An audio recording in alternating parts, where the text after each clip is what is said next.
Why would anyone take the path of most resistance? The path of most resistance. Welcome to Sutures and Cents, where Tegaderm meets top line and Surgiflow meets soft costs. We talk business to clinical and clinical to business. I'm Mark Copeland, the value analysis whisperer. And season 3 of Sutures and Cents is all about the small med device companies that are disrupting incumbents, wrecking contracts, and screwing up supply chain, all in the name of better patient care. Today's guest is Tim Gleeson, CEO of Bridge Medical, and their product line, the Bridget BP100, and its a little brother, the Bridget BP75.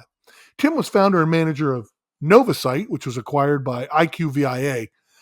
Tim was also a salesperson and an executive at Medtronic, where he actually carried a sales bag and led a sales team for 9 years. Here's a quick 30-second backgrounder on the market that Tim and Bridge Medical are disrupting. Wound closure is a $5 billion annual market in the United States alone and will likely double by 2034 to $9.2 billion. Big incumbents, or targets as we like to call them, are J&J Ethicon, 3M, Medtronic, and others. Typically, there are 5 different product types: sutures, staples, adhesive sealants, wound closure strips, and then sort of advanced devices, also known as like negative pressure wound therapy. But we're seeing integration of bioactive components to enhance healing and lower the risk of infection. We are seeing smart and personalized adhesive solutions. Some are 3D printed, some are thermoreactive. I'm not even sure I know what that means. And some are customized to have a degradation and mechanical strength capabilities that are unlike anything we've seen. Some include enhanced mechanical performance, meaning stronger and more flexible materials, or even nano glues. I have no idea what that is. Even user friendliness is being tackled. Again, all in the name of better patient care. But why would anyone want to tackle these Goliaths, or behemoths, if you will? What would make someone who's smart, driven, and accomplished want to get into that kind of unfair fight? Let's talk to our guest, Tim Gleeson of Bridge Medical, and let's find out why.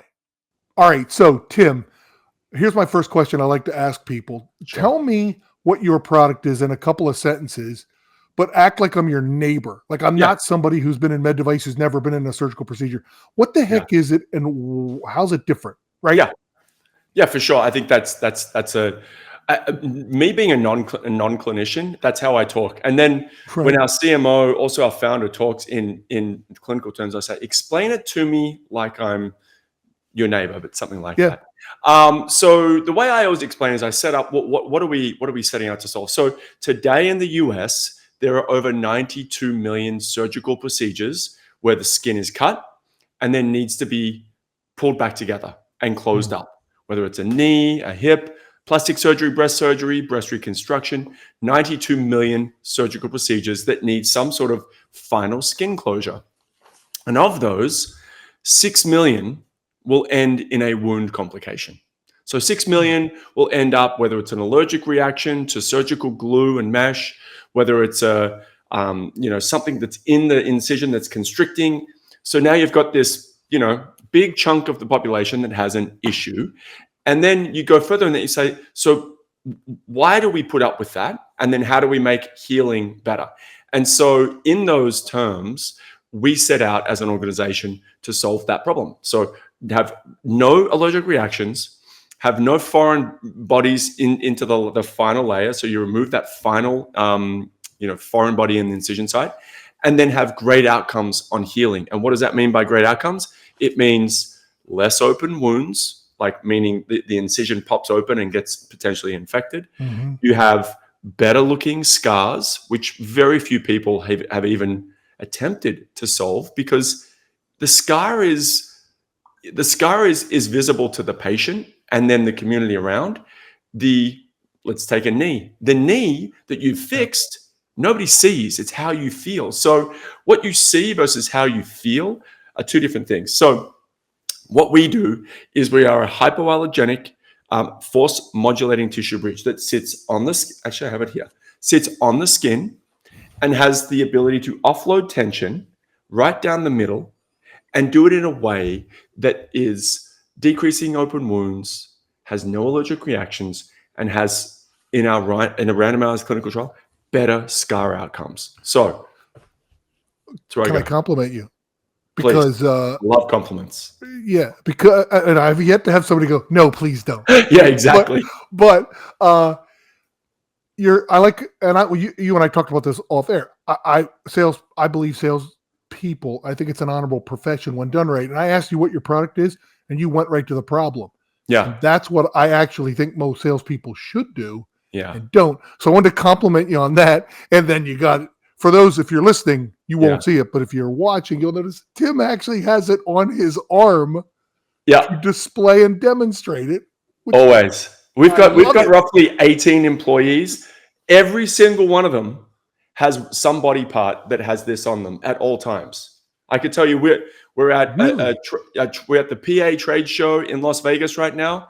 Our two area directors, Brian and Ryan, have both got this all over them. We've got wear study. I mean, in a small startup, a scrappy business, every single person plays so many roles. And so my head of HR, who just got all of our polos embroidered, and then and she'll be going down to represent us at the AdvaMed show. So anyway, my point is everybody's got them all over. So it's part of that deal. Well, and it's memorable. So I admire that, because I think you probably witnessed this, and I've lived in it. Med device, and you've been in this for a long time too. Med device tends to be a little boring, a little clinical, and what you just did, people may say, well, how much does it help them sell? I have no idea, but I can tell you this, people will remember it. Oh yeah, they're the guys who were wearing it around the booth, or I love it, guys and girls. So I'm already off my agenda because I wanted to compliment you on that, but that was good. So, and you talked a little bit about the problem you solved, right? Yeah. What problem do you solve? Do you feel like, and I'm going to ask you to pay, like, you just solved a big patient problem, or at least are trying to address it, right? What problem do you feel like you solve for doctors and nurses, right? Which is a little bit different because you're not putting it on them. Yeah. They're putting it on patients. But I suspect you probably have if I can use this to a gentleman who was raised in Australia, you have a bit of a boomerang effect on their patients and their practice, I think. Go ahead. Tell me a little bit about it. Yeah. So look, I think if you put the patient as the main stakeholder here, you have everybody wins. The surgeon wins because the patient's happier. We win because the surgeon's happy that the patient's happy. And ultimately the healthcare system wins because there's less open wounds and better scars, happier patients. But if you put the patient there, that is the key stakeholder. However, when you think about value to surgeons and clinicians, and if you think about closure, it's oftentimes not the surgeon. The surgeon would be the economic buyer, right? But the user buyer is typically the PA, it's a fellow, it's a resident, or it's a surgical nurse. And so we've got to have, in a complex selling environment, we've got to make sure we're supporting all of those different stakeholders. So I'll start with the surgeon. One is the surgeon, especially if they've got residents coming through closing. You've got residents who are great at closing. You've got residents that are not great at closing. This democratizes closure. Like the person who's great at it and the person who's not great at it, you are the exact same when you use Bridget's. So that's one piece of this. The second piece is time. If you've got a busy OR, you're trying to close and turn. I sat with one of our surgeon at Kaiser here in San Diego. He said, on average, our case, I'll give you rough numbers. For me to do a knee is roughly 38 minutes. And of those knees, 22 minutes is closing, right? And so it's not final closure, but it's 22 is layered closing all the way up. So time, being able to turn that room. And then I think the final piece is, depending on what you're doing for your final closure, you don't have allergic reactions. You don't have callbacks. You don't have patients on Friday night at 10:30 going, hey, why have I got this big red pussy thing on my leg? I got to come in. And the doc's like, my God, I got to go wash this out.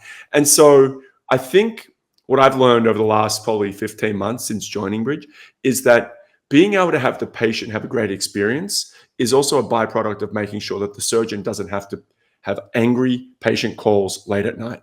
And I think that is a real chore. And so if you can avoid that, I think it's a benefit. Well, yeah, I agreed, and I like how you put the patient first, which we all kind of do. But like I want to make sure people understand that we talk about business on the business of sort of med device, but it's because patient care being advanced is almost such an like. Of course, it's the number one priority. I almost sometimes assume it, and I think I don't want people to think like, yeah, that's the priority. That's why we actually do this.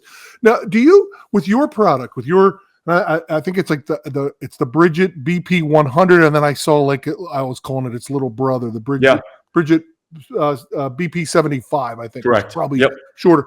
If you put this, like for instance, on your arm, if you had that kind of incision, you got it on it. Yeah.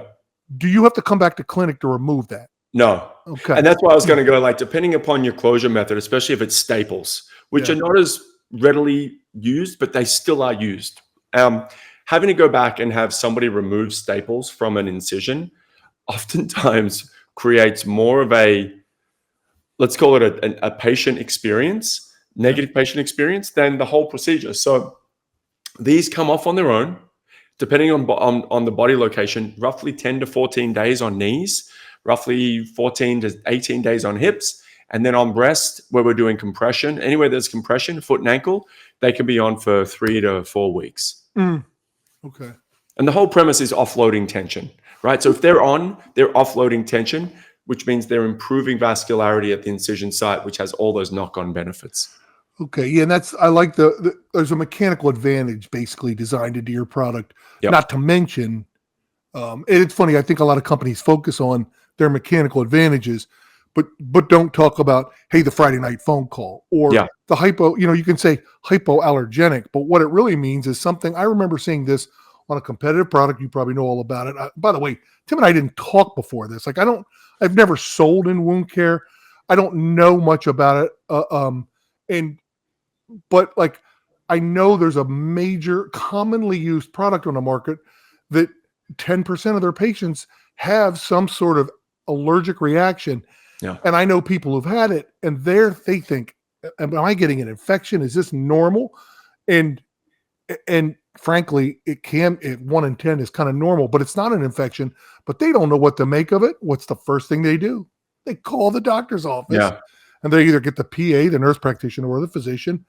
And nowadays you can take a picture, but like people think, oh yeah, what's no big deal? They just call the office, or they just come in to have their staples pulled out. I'm like, well, okay, that's a pain in the rear end for my mom to have to drive back to the clinic to have her staples removed when you could have put something else on her. Mm-hmm. She doesn't need to do that, right? Like there's a blasé attitude about sometimes that I think you guys are trying to address. And I know some other companies, this is an advancement in wound care. So, okay. So tell me this. I went through the history of the company. It looked like you guys were started by Dr. Eves. I think it was Dr. Monty Eves, who I think you list as he was either the chair or the head of plastics at Emory, a pretty well-known program, right? Yeah. So this is a surgeon designed product. Yeah. And it looked like they came out it looks like 2018 they was the first award I saw they won. That was from Emory. But could you give me a brief background of the history? Because I know you joined in 2024, I believe it was, right? So talk to me about the history of the company briefly. Yeah, so Dr. Monty Eves comes out of Emory, and he really is focused on vertical incision breast. That was really where he saw a lot of these things known as T-junction breakdown, which are horrible. After a breast reconstruction, you've got oncolytic patients, and in that vertical incision where the vertical meets the horizontal, it can be really high tension. And so he was trying to address that.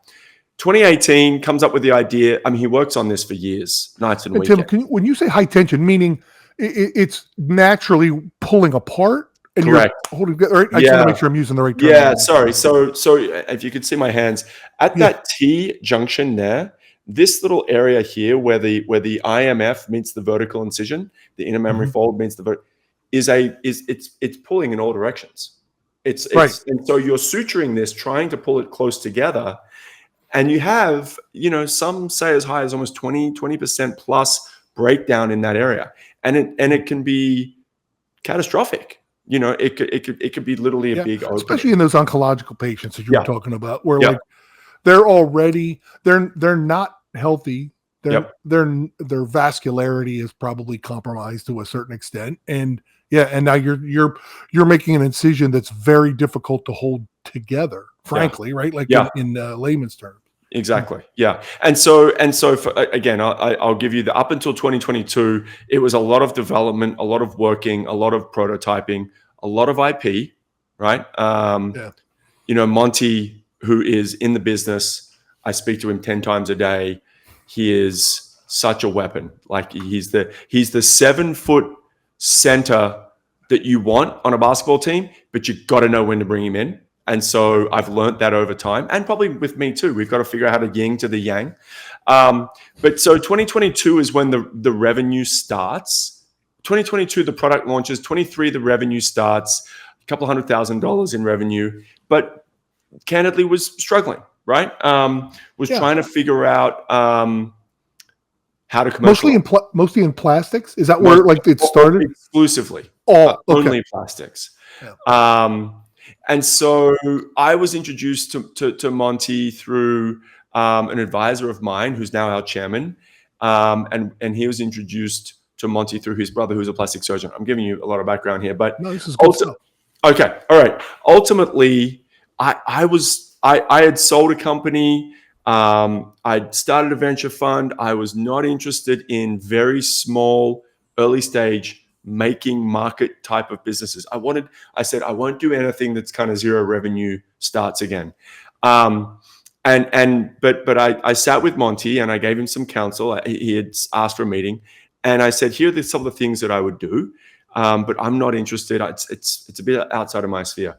Well, he came back 6 months later and he said, hey, all those things you recommended, which was a lot of tough things to do. It was reorging the business. It was putting a lot of the R&D projects to bed or to rest, and just selling what you have. He said, I did all those. And I said, okay. He goes, I'm in San Diego. Can I meet you? Can we catch a coffee? So anyway, we ended up pulling a meeting together. I said, Monty, Monty's one of those guys, you want to help him.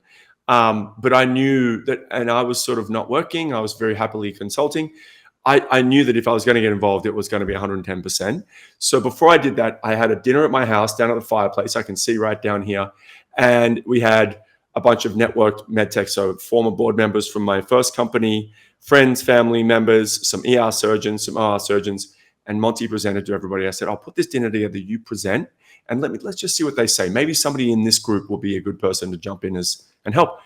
Anyway, he presented. I said, why don't you go to the main house and we'll talk?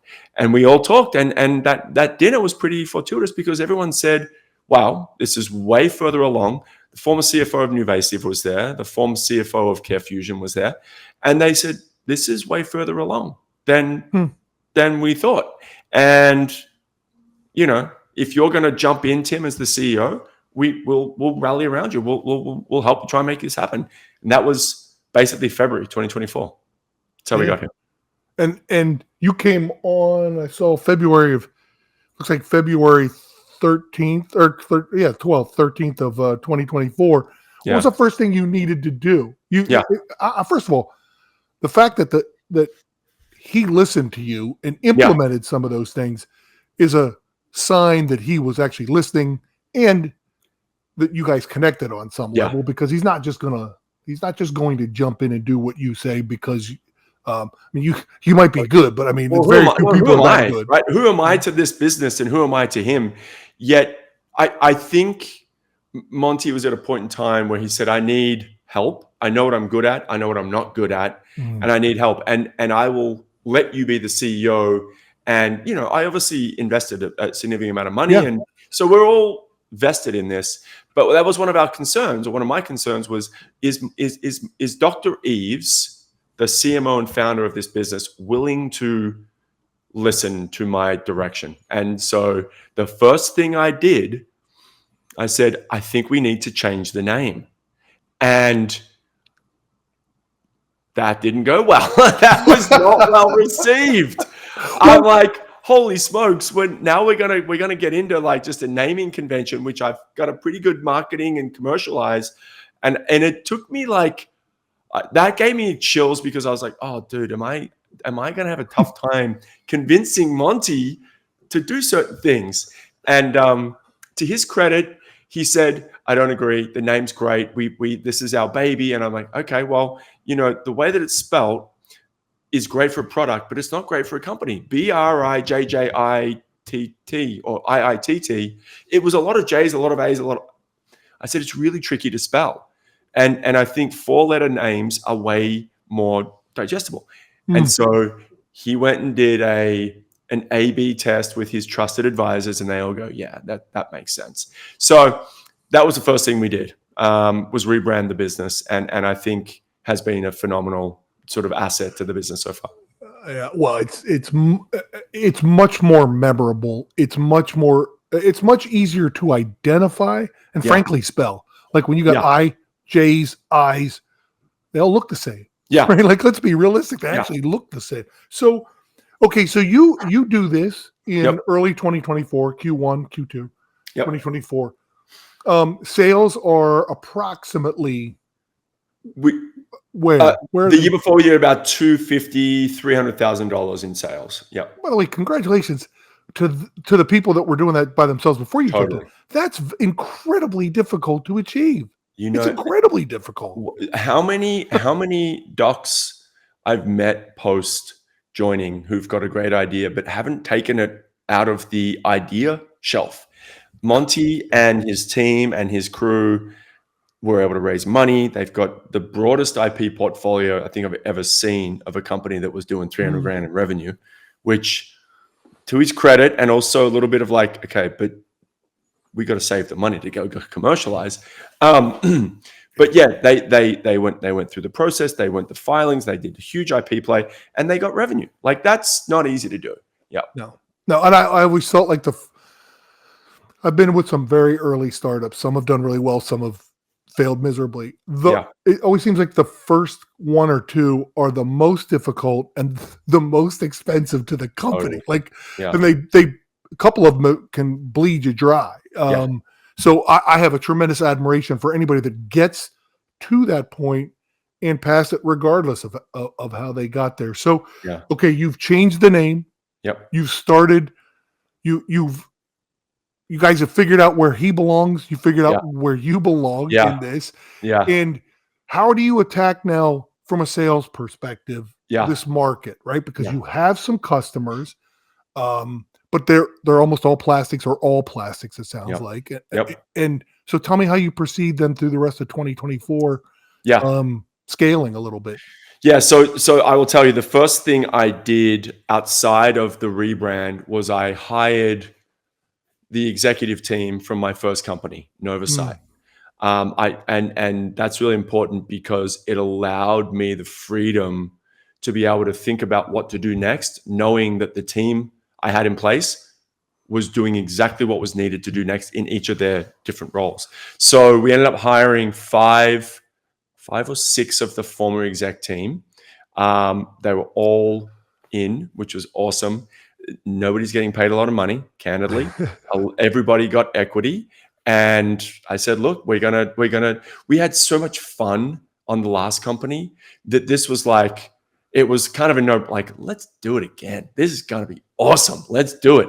And everybody got it. And in large part, they gave up big jobs, big W-2s. They're now working harder than they ever were, right? Like we all are. And we're having a lot of fun doing it. So hired the team. My business partner from the first business, Joe Andrew, I came in as the SVP of sales. He helped me look at the market, understand it. So we assessed that plastics is roughly a $50 to $80 million business. When you look at hips and knees, you're looking at a couple $100 million business. And then when you open the aperture and you go C-section, foot and ankle, derm, and then the holy grail, the 9 million lacerations that show up to the emergency room each year. Now you start seeing this aperture of like, okay, how big and wide can we get? But we had to focus. We had to stay focused. So our plastics customers are they're our gold star ambassadors. They are the best. They support us. They get it. They're the most bought in. And when they move from their private practice into their acute care to help navigate a tough closure, they're bringing Bridgets with them. And so they are the most, they're almost a sales force without being a sales force. And so, yeah. Well, I love that. So what's interesting, I have like 8 questions to ask you about that, but I want to focus on the targeting aspect and then what you just said about the acute care facility. Sure. So first part, you said you mentioned multiple different clinical spaces you can get into. Your plastics, you mentioned orthopedics, you mentioned foot and ankle, and then I think you actually called it the holy grail of lacerations, and I've heard you call it that a couple times. Yeah. But I want to stick a pin in that and ask you that in a minute. Yeah. So, but you said you focused on plastics. It sounds like, because it's where you're good, and you're finding that they're pulling you into places, or you just know it so well, or is orthopedics, because I think that was the second one. Is that just a more difficult space to get in, or just different space to get in? Yeah, like, I think why not attack them all? Yeah. So okay, so what Joe did is hire 6 direct salespeople, and then we built out a team, still actively building, of roughly 60 to 80 distributor 1099 distributor reps who report into our area sales directors. The challenge with going too wide too soon is that you become sort of like a centimeter deep and a mile wide, and you don't end up getting, and you can spin your wheels. So what we learned is that in plastics, especially private practice, they're pioneers. They're receptive to the message. They're not giant customers from a revenue standpoint, but they become strategically super valuable. So we've got an inside sales channel that helps support that, along with our outside. Yeah. And when you're selling to them, are they doing the procedures in private practice generally in ASCs that they own? Yeah. Or okay. Yeah. Typically they're doing it in an ASC or their own private practice surgery centers. But I will tell you, when you get in the reconstruction, breast reconstruction, you get in some of the big body weight, the big body loss stuff, breast reductions, which are anything that has a level of reimbursement to it. A lot of times that shows up into the acute care. Yep. Okay. So then talk to me about that. One of my areas of love and expertise is one everybody seems to hate, which is sort of getting new products approved in ASCs, but in your case, particularly more the acute care setting, right? And some of that might be academic, but a lot of it's not. A lot of it is just acute care facilities, and you've seen what it's like. So you're still your plastic surgeons that are using it and are getting great results using Bridget, I should say. Yeah. They're able to pull that in. Yeah. So able is in air quotes. I would say they're able to introduce us to the channel and the pathway to go through value analysis in order to get something approved and in. Now, depending upon the power and the sway of that individual surgeon, that's impactful and they can move it quickly, but not often, not always, right? Like plastics doesn't necessarily wave the biggest stick or carry the biggest stick inside the acute care setting. But as I heard once, nobody ever called an orthopedic surgeon to try and figure out how to get a great closure, right? To tackle a difficult incision or wound. And so that's not a knock on orthos. That's more, okay, but if somebody's trying to, if it's good for the plastic surgeons who are quote unquote the sort of the pinnacle of closure, then how do we make sure that transfers over? But getting through value analysis, and the background, I was Medtronic through the Covidian channel for many years, and that was back in 2008. I left and started a company in my garage. So really selling into the value analysis community, it was 2008 was my last entry point. It's Yeah, and changed. it's completely different. Mm, it- Completely different, isn't it? my It's God, crazy how different it is. it is incredibly long, challenging, multifaceted. It's more challenging than I've ever remembered it to be. Yeah. Let's take a break for a minute and talk to our sponsor, me. This podcast is brought to you by me, Mark Copeland, the Value Analysis Whisperer. Have you ever tried to get a new product, your new innovative medical device, approved in an ambulatory surgery center or hospital and failed? Have you ever thought about the amount of patients who can't get access to your innovative medical device because you can't get it approved? Have you ever thought about the clinician champions of yours who are frustrated because you and your company can't get your new product approved where they work? Of course you have. We all have had that happen. Here's the difference. Are you ready to make a change and do something about it? If so, go to my website, valueanalysisexpert.com, and click on some time with me, Mark Copeland, the Value Analysis Whisperer. You can do this. I will help. Now, back to our podcast.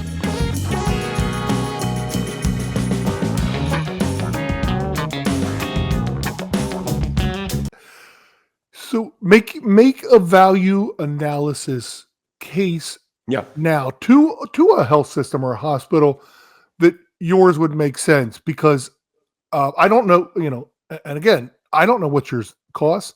I don't Yep. know I know who you compete against a little bit, but we should talk about that. But I don't, I'm less worried about the cost. I want to know what you think the value analysis pitch to that CEO. If you were Yeah. actually sitting with a CEO at the hospital and he or she says, "Hey, Tim, what the heck is this thing anyway? Do we use it? Should Yeah. we be?" Because Yeah. that's what they often do.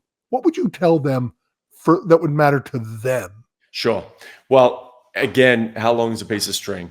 Because when you look at what each facility is using for their closure, it becomes a different compelling message. So let's just take, and I'll use some brand name. No, I won't even I use like brand name. this. This is really, I like this example. Let, Give this yeah. to me. I'm getting Let's excited.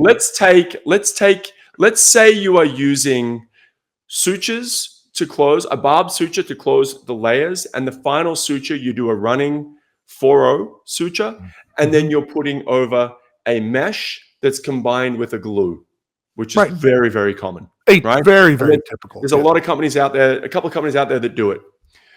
What I would say is, one, materials cost toe to toe, we're going to be less expensive. We're going to be more cost effective.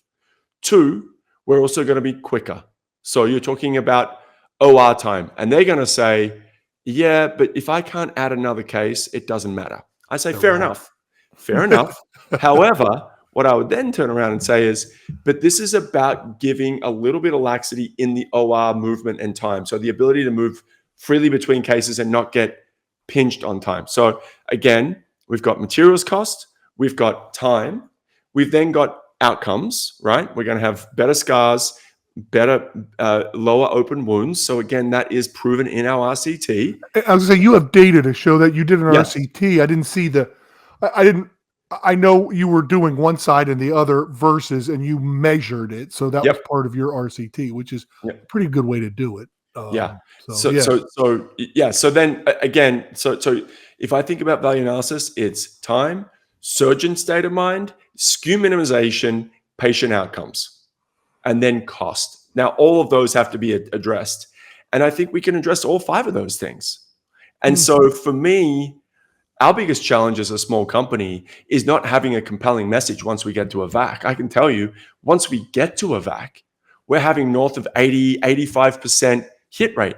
One big one I know, which I'm still like scratching my head over, has not, and they said no. They said no, we don't want to look at it. And that one, I'm like, I'm gonna come back to you in like 6 months. I know there is a compelling argument, and this was closed incision negative pressure. Okay, so now let's talk about a different closed incision negative pressure, which quite frankly is becoming very commoditized, but it's still very expensive. On the low end, it's $250, $300. On the high end, it's $600.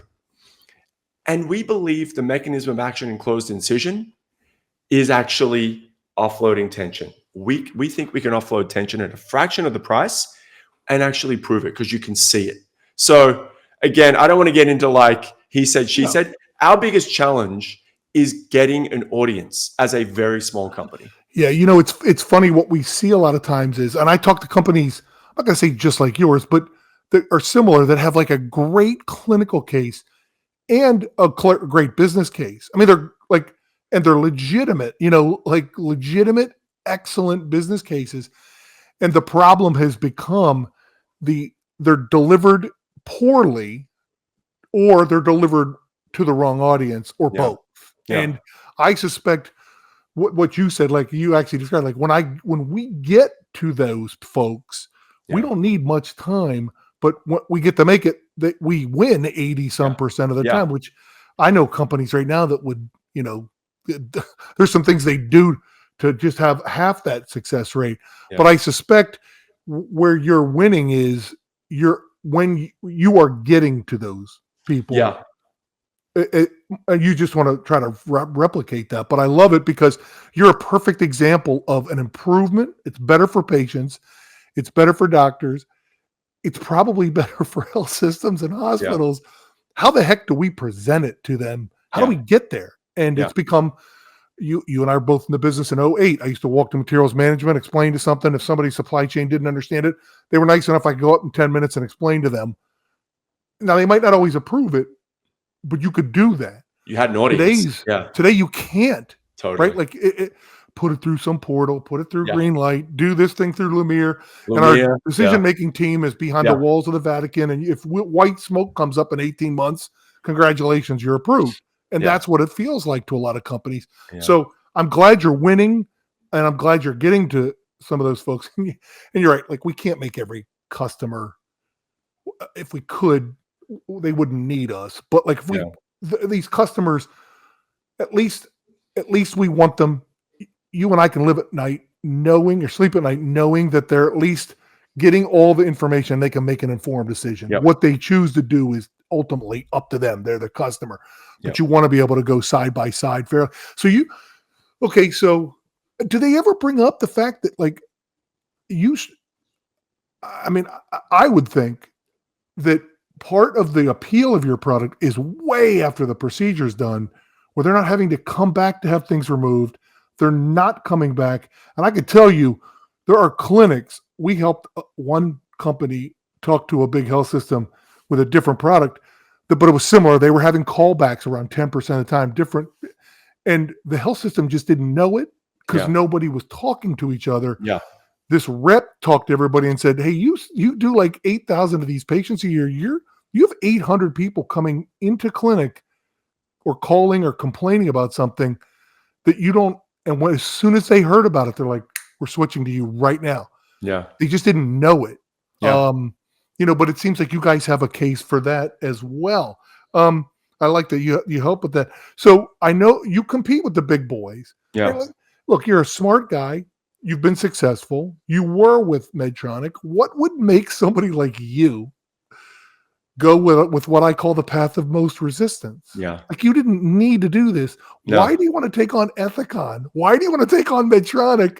What are we like? We're nuts. Why are you nuts like this? What makes you do this? Well, look, it's a good question. I did hear when I was going at this, I did some diligence and I spoke to an advisor colleague who's oversees a maybe second or third suture business. He said, "Why on earth do you want to do this? This is a hard business." Right. And well, one, I think I was bored. I got to be real honest. I was very bored. I had taken this time off and I'd surfed all I wanted to surf. I played the golf. I did the pickleball. We built the house. We traveled. I was like, man, I am like 45. This is ridiculous. This cannot be what the end. I know that sounds obnoxious, but I was kind of at a point. I was like, man, I got to do something. So that was the first thing. My motivation was high. The second thing was when I looked at my next venture, I said, what do I not want to do? Right? I didn't want to travel internationally. I didn't want to be away from my family every week. I didn't want to have, I said I didn't want to be in a business that was zero revenue, but this is a couple of 100,000 revenue. So there's a bunch of things I did the filter that said, I won't do these things if I don't have to. But I actually quite like competing with the big boys. I've explained this to some investors. I said, if we're on a basketball game and we are up against competition, J&J is like a team of 7-footers, right? But they're not they've hit their growth spurt. They're not necessarily got their eyes on us. I've said this crassly, we're a pimple on the pimple on their butt. Like we are so tiny, nobody's even thinking about us, which I like, right? Because you can they only start thinking about you when you start eating their lunch. And we haven't really done a good job of that yet, but we're getting there. Other companies, which I know you know, started very similar around the same time, that like they're kind of like a tape, like a mesh tape. Dude, they're like, if they're on the court, they're like 6'6" and they're running fast. We are like 5'8", sort of prepubescent teens trying to figure out how to catch the ball. But I tell investors, we're on the court, we're in the game, we haven't hit our growth spurt yet. And so I don't know, of all the deals I've looked at, of all the investments I've made, I don't know how many more are out there where you can be in a $5 to $8 billion category, where you can be disruptive, where there is noticeable things changing in the market, and you've got a solution that could kind of fit in the middle of all of it. That's exciting. It's a coin toss, but it's exciting. So that's why I'm here. Well, and I think it's interesting. I know how committed you are. You put your own money into it. Yep. And family and friends, in all likelihood. Yep. Right. So that there's a responsibility that's carries with that's not for everybody. It's not for the faint of heart to an extent. But I don't know about you. I couldn't, if I had to work for a big company, I wouldn't be able to sleep at night because of different reasons. Yeah. And there's nothing wrong with them. I'm a bad fit for them. They're a bad fit for me. And I suspect maybe you have some of the same approach to it. But I have so many questions. What's your plan? Do you guys ultimately hope to be acquired?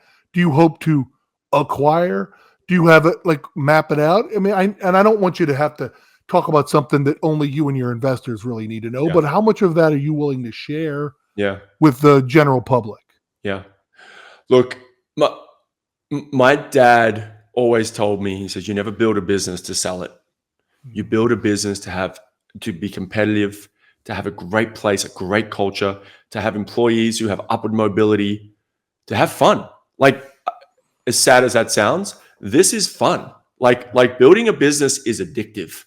And it comes with helping others and seeing them buy their first home. So all of that stuff happens way before you think about, okay, how much money can we make if we sell? So to me, that's what we're focused on. We're focused on building an absolute kick-ass culture, great products that support patients and surgeons, and eating the big boys' lunch, attempting to eat their lunch. Even if we're taking table scraps, we're going to be interesting to somebody. So all of that happens, and then people come knocking. And so for now, it's like heads down and just go kick some goals. So I like that. I think it's attributed to Gandhi, although I'm not certain. I think he said it. First they ignore you, then they make fun of you, then they fight you, then you win, right? Yeah. And you're not there yet, but you'll know it when you get to that next stage, right? Exactly. I actually had a CEO of they were a startup, and they are a big company now. And I sold for them for 10 years. And he said, Mark, you're not a real company until somebody sues you. And I remember thinking, well, that seems kind of scary, right? I hope that's not, dude. I don't want to waste dollars on that. But I hear you. I look, if we can keep the team together, have just this epic culture, which we did in the first one, and I've no doubt we'll do it in this one, and have a lot of fun on the journey, the destination becomes way less of a concern, because you wake up every morning having like, how are we gonna go do it today? Like, what are we gonna do? And that's happening. But there are a bunch of bumps in the roads. It's not all rainbows and unicorns. So you got to be willing to get up every morning and go, shit, this feels like a lot. But anyway, Yeah. Well, let's talk about those bumps then. Yeah. Well, I was going to say you actually led me into two things there. Number one was where will you guys be? Do you hope? Where do you want to be in 2 years and Yeah. 5 years? Yeah. Like what do you think people are saying about Yeah. Bridge and your products Yeah. at that point? Yeah, so the 2-year plan has a bunch of different metrics against it. There's a revenue metric, there's a margin metric, there's a new customer metric. I won't go through those in particular, but what I will say is we are continually winning in 3 or 4 major procedure counts where surgeons, PAs, nurses are looking at this and saying, this is better than the alternative. In addition, we're getting downstream feedback from physical therapists, from patients who are saying, wow, this is different. My scar is so much better. The process of removing it was pain-free. Like all of those things that we've talked about become common ground that everybody talks about. So that to me is when, and then you got to do it at a point where you inflect against your cash burn, because all of those things, they're not just, I hope these lovely things happen. They have to happen in a time frame before you run out of cash. Right. And if you do have to raise cash, you don't do it in a way where you're so dilutive to the effort that it's like, oh God, now I'm like a 4% owner. So all of these things are burning and bubbling as we go through. So for me, that's really where we look. And then again, at the 5-year mark, we pop our head up and we say, man, we've affected this many patients, this many lives.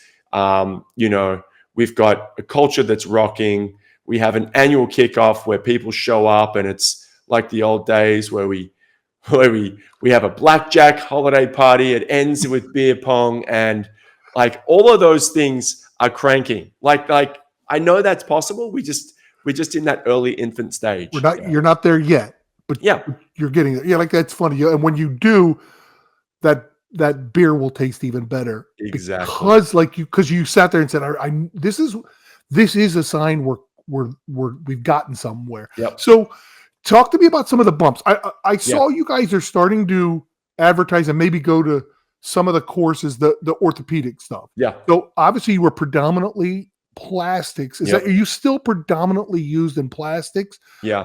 In 2025? Today I'd say we're probably going to end the year roughly, I'd say probably 75, 80% plastics, and the delta would be orthopedics. So foot and ankle, hips, knees. But you got to understand, if the sales force has been with us since about December of this January. January. So we're about, I don't know, 7 months in, 8 months into a 15-month selling cycle. So, and I use this metric. We were in Q1, and this is public because I do a quarterly update to the investors, but Q1, we had 8 VACs running, right? So we had a team that was really sort of pushing.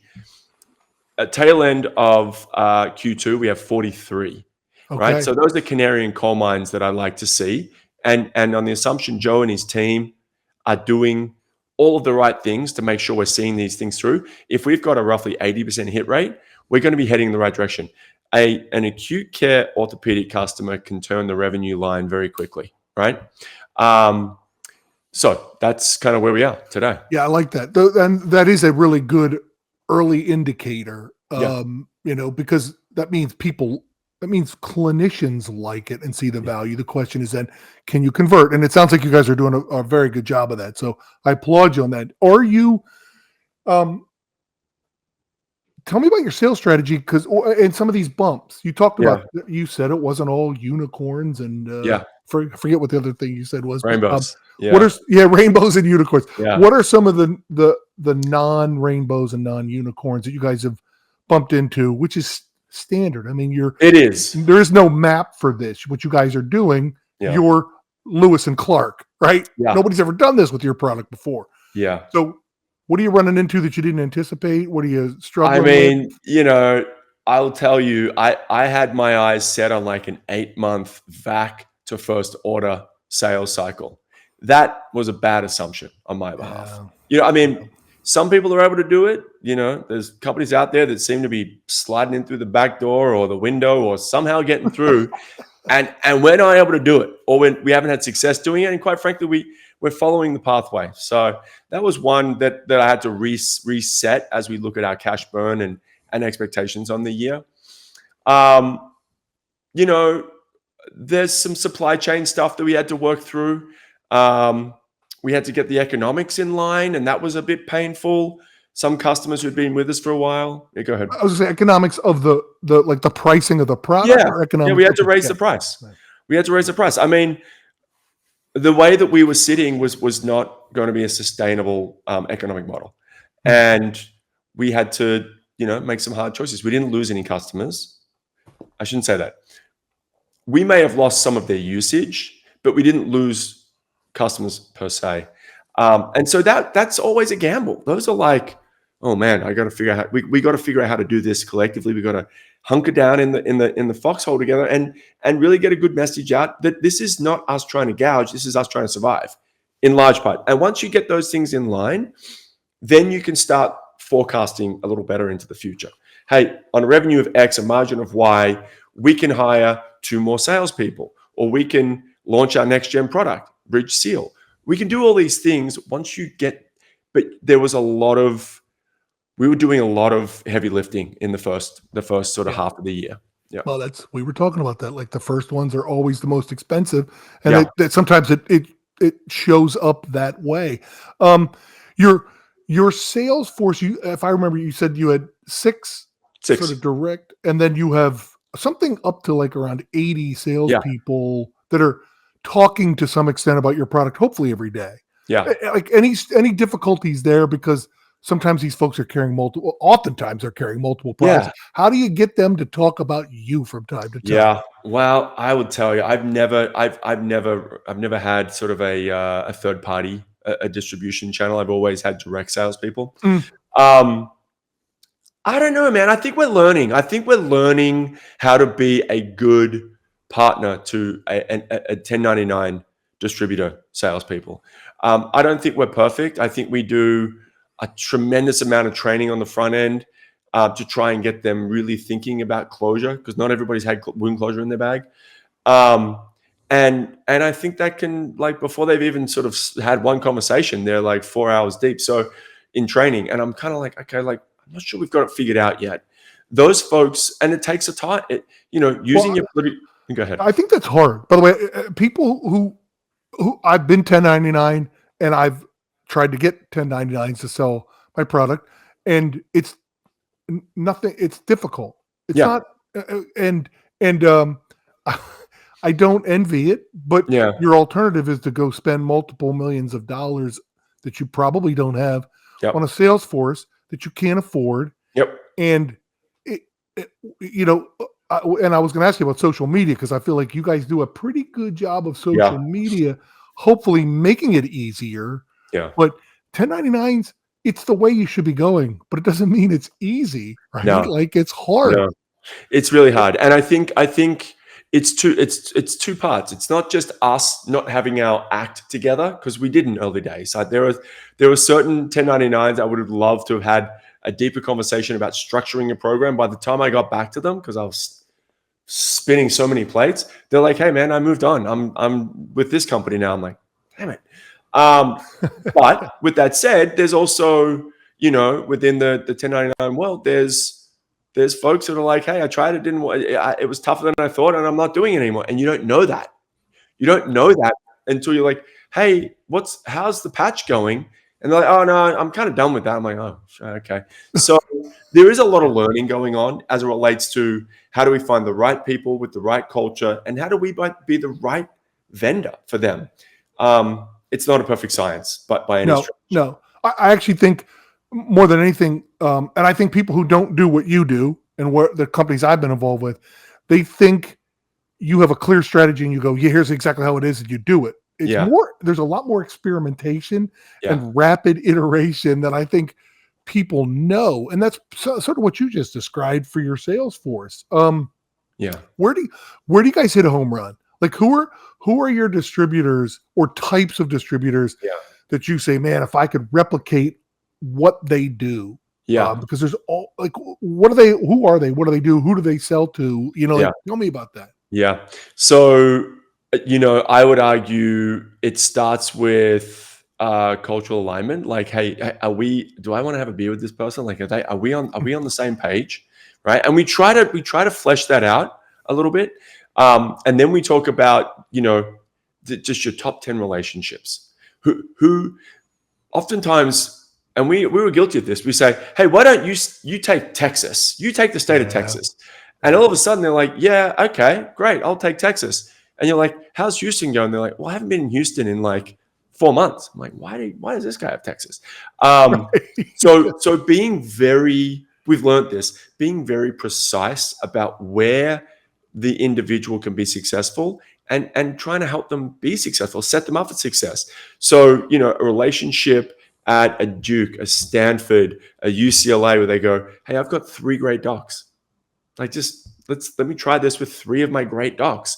And if we can do these little test centers, and we've had great success down in South Texas, a gentleman just keeps going, hey, I can run Oakland. I'm like, from South Texas? He goes, I got great guys in Oakland.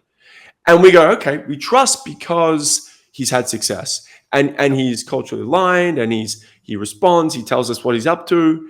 So that's where I think it works. Where it doesn't work is where you go, great, I'll take this big patch. I'll call you if anything happens. And then you don't hear for 6 months and you go, man, okay, what's happening down there? Like, how can we be helpful? And I think that's the challenge. Now, Joe Andrew, our SVP of sales and our area sales directors do a fantastic job lining up meetings with these distributors and trying to be good stewards of the business.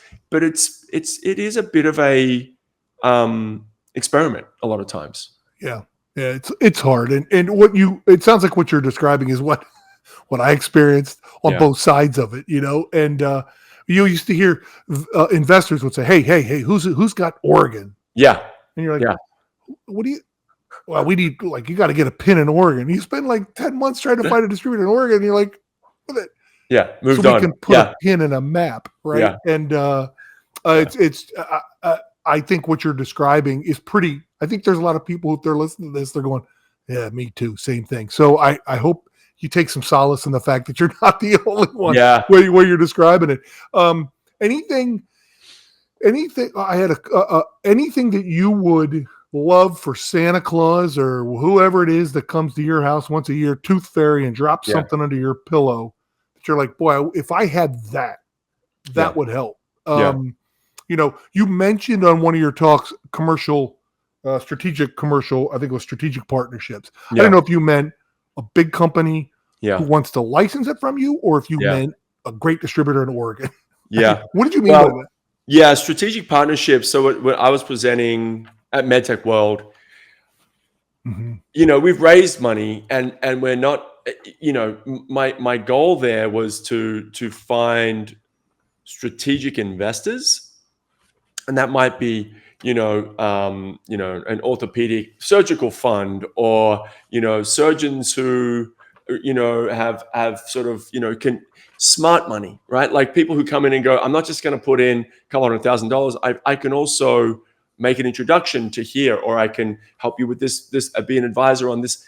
That's kind of the concept on strategic capital.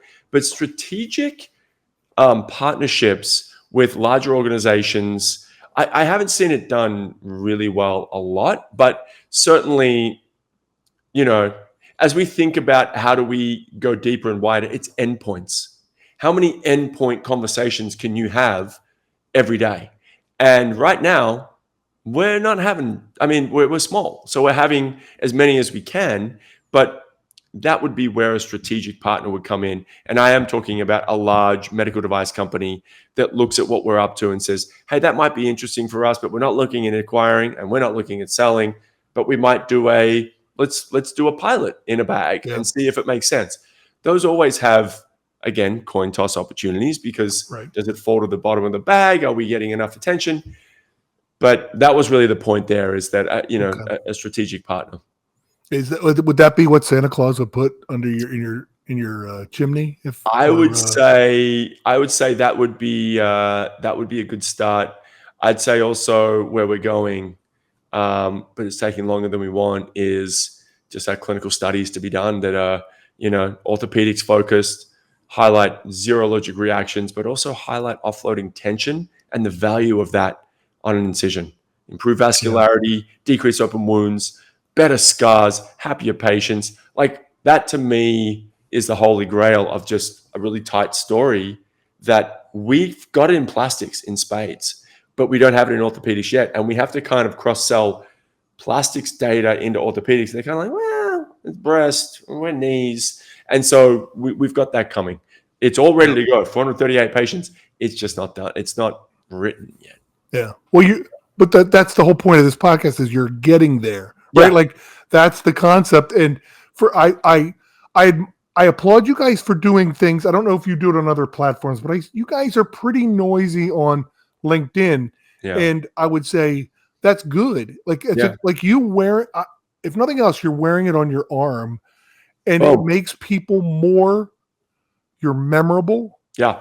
And hopefully you're likable, and hopefully you actually help them with a problem that they have. And you and I both know that these surgical incisions, I like the way you described the total knee. Like people get a total knee and they're walking great, and you look at their knee, see them walking around the summer, like, man, look at the scar on that person's knee. I mean, it's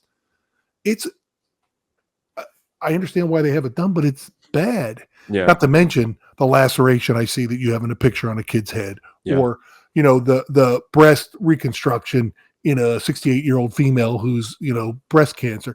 Like those things matter, and they happen to, what'd you say, 6 million people? Yeah, Was that 6 your number? million 6 wound million? complications. Yeah. Yeah. Well, please keep doing what you're doing, because I actually think what you do helps patients, and it's better for patients. Yeah. And you probably take some cost out of the system. And it might even be in the case. I didn't even expect that your case cost might be lower. I just assumed your total cost of ownership would be better. But keep fighting the good fight, Tim. Is there anything we can do to help you other than, help people know who you guys are? Yeah. At Bridge Medical, and what you guys are trying to do and what you're doing every day. How can we help you? Well, I think this is super helpful. It's great being on the show with you, Cope. I've done 2 of these now, so I haven't done a lot of these, quite frankly. I thought you had done a whole bunch. No, man, wow. This is the second one. I think for us, we're learning, and feedback is the key. The feedback loop as a cultural foundation, like good, bad, or otherwise. If we don't know the feedback, we can't get better. So hopefully we're getting a really direct feedback loop from all of our surgeon customers and then patients, and we'll get better, and I think ultimately that's where you start seeing the flywheel really sort of inflect. And so that's hopefully where we're going. Okay, so as I reviewed this interview with Tim Gleeson from Bridge Medical, a couple things jumped out at me. I wrote them down. You can see my notes as I'm reviewing on a Sunday. I thought Tim was incredibly vulnerable, if you will. He was very comfortable talking about their mistakes, which I think is a great trait for any entrepreneurs, to be honest about it. It humanizes you, and they're definitely very human. I loved how he described the benefits to the different audiences, and he put them in clusters or in buckets. I think that's really important today when we're selling into health systems. Even ambulatory surgery centers, hospitals, there's different stakeholders and different customers is how I think of it. And I thought Tim did an excellent job of describing that. And finally, how about him saying he thought the VAC process would be an 8-month process, and he's finding out it's much longer. He's not alone. It's very, very common. So if you would like to learn more about Bridge Medical, or maybe even be a distributor for them, or you're a doctor and you'd like to learn more, you can look up their company at bridgemedical.com, BRIJMEDICAL, bridgemedical.com, or look up Tim Gleeson, GLEESON, Tim Gleeson on LinkedIn, and tell him we sent you. As usual, we have received no monetary benefit for doing this podcast. I just like talking to small startup med device companies and learning about the good things, the bad things, the things they've learned, the mistakes they've made, the successes they've had here on How I'm Building This. I'm Mark Hope, and I'm the Value Analysis Whisperer. I help small med device companies get their products approved in ambulatory surgery centers, hospitals, and health systems. See you next time.